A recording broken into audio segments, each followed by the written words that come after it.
Good morning, Therapy Flow community. Hello, guys. Welcome in.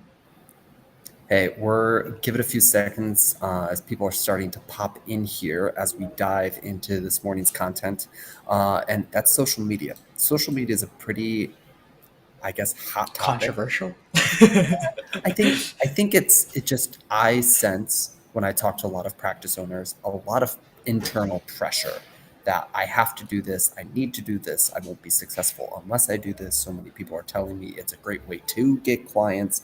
I actually wrote a newsletter a little bit about the different stages of social media today that some of you could go back and read. But we specifically wanted to talk about if you have an admin team, so your group practice, or maybe even if you're a solo practice that has admin assistants or virtual assistants and those things, how to leverage them to post on social media more. And I'll just dispel the myth. You do not need to post on social media to be successful, but you can post on social media as a form of marketing or practice. And so there's other content we have on other ways to market yourself. But for those who are like, yes, I want social media, this is going to be a great live for you because especially it won't involve your time or your skill set in a technical way to accomplish some of the social media goals that we're about to talk about. Yeah, I think when we look at social, I break it down into like 5 phases instead of a program. And essentially, the first 2 phases exist to just warm up people that have just general interactions with you. And so, most of the time, a lot of practice owners don't exit this phase 2. Phase 3 is where you're like maxing out a platform and you know a platform well. This is when you're like posting on Instagram consistently and it's there to generate like new clients for you. In that stage is when you start actually starting to generate new clients, but most clinicians don't actually get there typically. They're just posting too few times or they're posting content that's just not helpful to their audience. And so when it comes time to leverage your admin to maybe help you with something like social media, I think just be very clear about the objective that you want from social media. And so, do you want new clients or do you want to just have a presence? I think that's really important to Yeah. kind of keep in mind here. Go ahead. And I was just going to go into some of the content types before we even tell you how to get your admin to post these types of content types. So there's a few main content archetypes that you need to be thinking about. There is education archetype. This is where either in a video, in an image, or in a written format, you're teaching someone something. 10 tips to manage your anxiety, 3 things you might need to know about whatever. It doesn't even have to be list format. It can be a long post about, you know, managing trauma in a X, Y, and Z world. Or, it could be one thing, it could be a bunch of things, it could be short form, it could be long form. But this is educational driven content. That's kind of archetype 1. Archetype 2 would be call to action oriented call content. This is, I have a service, please take an action off of it. Hey, I have available sessions. Hey, I have this course I want you to buy. Hey, we have a new therapist on our team. Book now with them, right? Call to action oriented content where, hey, do something with this that benefits me. Those are the 2 most important ones. And then I'd split out some other pieces. There is like testimonial or proof content. This is like actually just posting a testimonial got from a content or proof that you know what you're talking about or provide good services. For us, this is us posting, screenshots of the growth that our private practice owners have said or things that they've obviously said about the experience in our therapy flow program. And we have a lot of those and like, great, we get to share those. I know for our practice owners, this is a little bit sketchier, but like, professional reviews, this could even fit into like PR. So like features of your practice, features of your specialties or other things. Like PR related posts. You've got an award, you got featured for something, you wrote a Psychology Today article, things that promote your sort of authority or testimonials that kind of induce trust. I'd put that as an archetype. Am I missing any other content types? You did educational, informational. How about entertainment? You could do entertainment type posts, depending on the Yeah. audience or depending on the angle that is enjoyable for you. But yeah, other than that, I think that's pretty much it. And this is sort of in the CTA bucket-ish, but I'd also say as a sub-archetype, um, real life knowledge of you, your team. So yeah, if you post that you have a new team member and they're accepting new positions, that's a call to action. But the real life content, right? It's not just a quote or a hidden post or whatever, but like our business, our location, our process is like a real location who works with real people, real results. And for some people, especially if you're a solo practice, this could be a non-service, like one practice owner, she posts content with quotes with like attached to a workout video or stats on her most recent run. She's like, hey, I'm promoting physical wellness as much as mental wellness, but my professional services is therapy. My education content is on trauma, right? This could be like enriched content. We have people feature their therapy dogs and other things. It doesn't have a call to action on it, but it's like, I'm a real human with a real face, with a real business, with a real video, with real whatever. And that type of content really is really powerful. And all content shows up in written, audio, visual, or video. So you're going to have a still image, you're going to have a video, long or short form. You could have just audio, like a podcast, and then you could have just the text. TikTok, Facebook, Reels, LinkedIn, podcast platforms. These are options for you for social media, right? So when we're talking about equipping one of our admin in order to do this successfully, we want to kind of typically go all in on one piece of content type that we are helping our admin do and promote, and then choose the archetype of the type of content we're building out with them. Yeah, I'll say this is kind of considered like your pillar content, right? And so I think oftentimes what I see a big mistake is like so many therapists they get intimidated by social because they're like, well, if I start posting on social media, I have to create this content, and then I have to turn it into a blog, and then I have to post on LinkedIn and Facebook and da, da. But guys, I would encourage you to really just do exactly as Josh had said. Choose one type of post that you want to make, one pillar, like one core kind of thing that you just do, and that's just a habit that you do for your business. And so just take the time to do that thing, and then later on, you can think about steps 8, 9, and 10, which is like distribution and cutting it up and doing other things with it. So the first step is to just do the thing and do the thing consistently. And so if you like video, we like video, right? We like video. We know that you can get from video images, audio, and text. And so video is awesome and it's really efficient. Yeah. And we just got good at it. We didn't always used to be good at it, but you just kind of get good don't, at it. Don't go watch our previous videos. Yeah, or yeah, you just get comfortable with it, and it's just part of our routine. And so that's why we like it. That's why we do things this way. But really, the biggest thing that I would take from this is just do something habitually, and then you'll finally start reaping the rewards from it. Yeah. And if you're going to leverage another person on your team to help you with this, you have two options. Number one is you can split out the admin of content and the creation of content.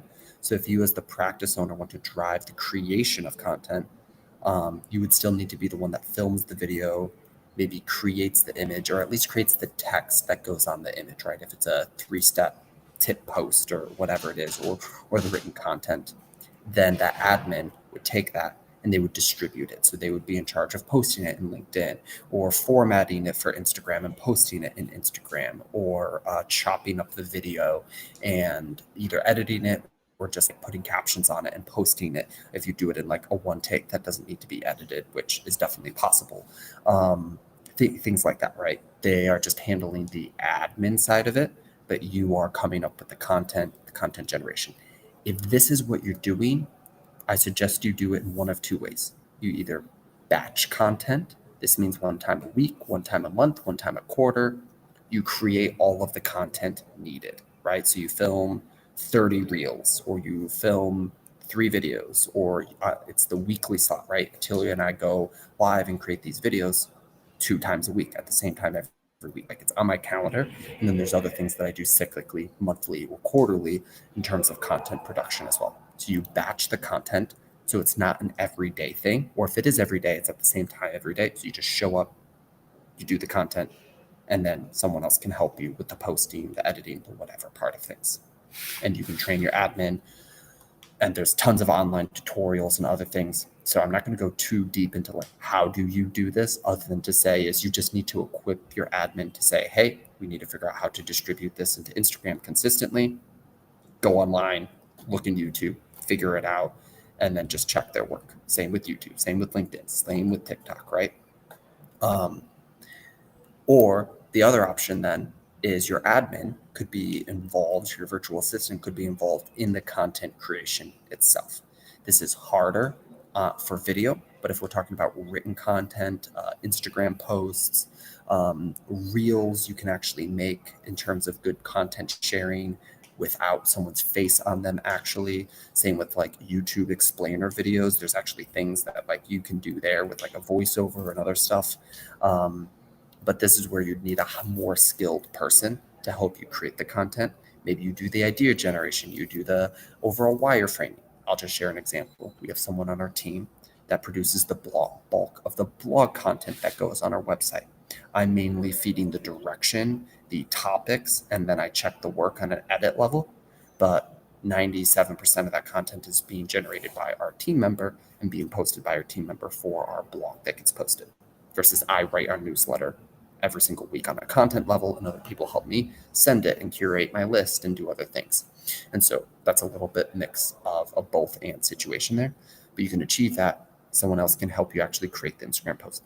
And there's social media marketing companies out there that will take ownership of the content creation as well. But being able to bring this in-house and put a couple hours a week on your admin's calendar or get a virtual assistant at 3 to 10 hours a week helping you with some of this can really get the ball rolling for starting a cyclical habit for content creation.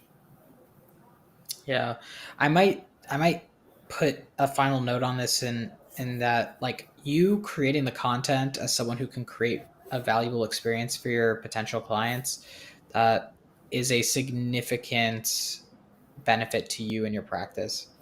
And so in some kind of capacity, I recommend being involved. I think sometimes people try to move themselves out too far. And then what you end up getting is like reposting of just random quotes, and it's not helping anyone. It's not helpful content. And so keep maybe an eye on that. Like, what is the actual value to my audience? And then I might also suggest, as far as like having an admin help you out, one of the big things that they can help you out with is actually listening and seeing what the market is saying or how they're responding to your posts. And so what that looks like is getting a report back from your admin saying, hey, our posts are not getting traction, or hey, our posts are when we post something like this, it's really received well. When we're posting something like this, it's not received as well. And so can we make more posts like the ones that are being received well? And so keep in mind, you can have them kind of listen and report back to you. And this doesn't have to be so one directional, because I think where so many things go wrong with social is, a clinician will go in, they'll make posts for a month, they don't get any likes, and so they think nothing's working, and that's that. And there was no comments, there was no people who reached out, and then they're done. And so what I'd encourage you to do is say, hey, we're going to do this for the next year. So one, maybe extend out the time horizon. We're going to have a system in place where we produce content habitually, where we're publishing, where we're listening, and we're receiving feedback, and then we're improving our process. And it doesn't have to be a time intensive or time consuming process. It can just be on your schedule, on your time, the way that you want. You just have to put the whole process in place and have someone in between helping you out. Yeah. And I want to talk about the case of getting new clients from your content being discovered. Every single platform has a rules of engagement, getting on the correct side of the algorithm, so to speak. What this just means is all of these platforms have built-in mechanisms to push recommended content out there. For TikTok, it's the For You page. For YouTube, it's the suggested videos on the right-hand side, or it's their search terms, right? If you search in a specific keyword, you're looking for a specific video, and they also have their Discover page when you first log in. For Instagram, it's the Explore page. For Facebook, it's the recommended posts in the feed. For LinkedIn, similar, it's just recommended posts in the feed. It's in that platform's best interest to push content out there that's performing. And the way this works is essentially they'll show it to a small pool of people, however that platform chooses to show it to them in the feed, in the For You page, whatever it is. And if it gets interaction, people consume it on a visual, on a written, on a like, on a comment, on a follow, they'll show it to a little bit more people, a little bit more people, and a little bit more people, right? And then the speed of that becomes faster and faster and faster. If your content sucks and that first little pool of people that it gets shown to doesn't go anywhere, then they won't ever show it to anyone else. So if you're like, wow, man, why do I only get 200 views on this video or 7 views on this video? That means the platform isn't showing it very often. Because people aren't interacting with you. Right. But also, there is this weird thing that happens unless your videos are really good or really consistent, or people are consistently looking for those, posting intermittently, one time a day, one time a week, one time a month, or making an announcement based posting, which we see all the time, is like new therapist, new hire, new location. Like that's all that you post. People don't consume that and they don't interact with that very much. Maybe people who are already following you like that or appreciate that, but that's not content that drives consumption on the platforms. So that platform isn't going to push it out there, which is why that education content and that value-based content is what actually grows the following and digs into that process. And so I just want to communicate that volume, posting more times, more often, daily, weekly, monthly, gives you more opportunities for that platform to show your content and build that following. And then quality also drives it. It's only those super entertaining videos or those super whatever that go viral the first time off the bat, essentially, right? Because they're so entertaining, they're so engaging. It takes a while for you to build a following and a process. There's, I think, like Therapy Jeff on TikTok, or Matthias Barker on YouTube and on TikTok, and some other therapists who have built really good ethical social media practices for how they post. And those are people you can look at the history of how they've grown a really good following for their practice. We've also seen people with 40K plus followers, 50K plus followers by just posting education posts with a single color and single text on Instagram over and over and over again for like 3 years, and slowly grow a following that way. So there's a lot of paths to success here. We've seen people fill an entire caseload of 350 cash pay plus a session for 20 plus clients a month off of like 3,000 followers, but their niche and their education is so direct and good that their small little call following and their 300 to 1,500 video views that they consistently get are perfect ideal clients. So there's a lot of ways to win on social media. My last comment here is, when it comes to leveraging an admin, if you have an admin, it probably means you're getting some level of inquiries and referrals.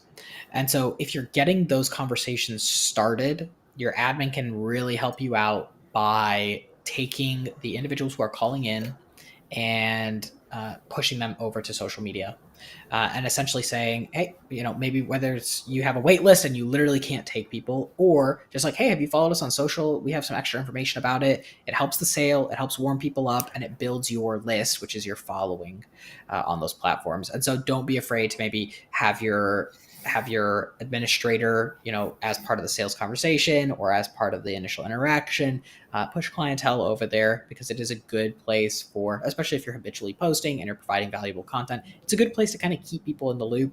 And you'd be surprised at how many people like come in for their 12 sessions, they like graduate, but they're still following you. And then they're like, I need to book another session. And then, 2-3 months down the line, they reactivate, they come back for a couple sessions. And so that's how you really just create a good community, a good consistent, successful base of business, by just having more touch points on your clientele, as far as like information and value and otherwise. And so your admin can certainly help you out that there, especially if they're taking some of the sales type calls, like those intake calls, and you can just let them know, like, hey, if they want more information, if they need to think about it, if we don't have space, if maybe they say that they need to get started in a week and maybe it seems like a smokescreen, just ask if they can get on. You can even send them the link to the page so that way they can like it really easy. Yeah, 100%. The last piece on outsourcing this whole process to an admin, do what we call standard operating procedures. So I have an assistant that helps me with some marketing activities, and I typically have created a Loom or just a video walkthrough where I show every single step of the process and how I want them to do it. So this is where you find the thumbnails. This is the where you find and how to edit the description. This is how you log in and post to YouTube. This is how you get my approval for that YouTube video being posted and so forth. Each step is really specifically broken down so that way they can follow it and you can train a new person on it at any point where they can go back to it if they forgot something or need something, and taking the time to sit down and write all the steps that you want them to complete, and then putting the time on their calendar, daily, weekly, monthly, whatever the rhythm is that they need to have to do the work is the very last step you need to do. Does this person have Tuesday from 1 to 4 o'clock set aside every week to do the social media content posting? Or from, all day Monday, the first Monday of every month to do the content creation for that next week, for that next month, whatever it is. It needs to be marked on the calendar, and they need to have the operating procedures that you want them to follow for the platforms. Guys, best of luck. Leverage your admin. They can go as far or as hard as you need them to. And we'll see you on the next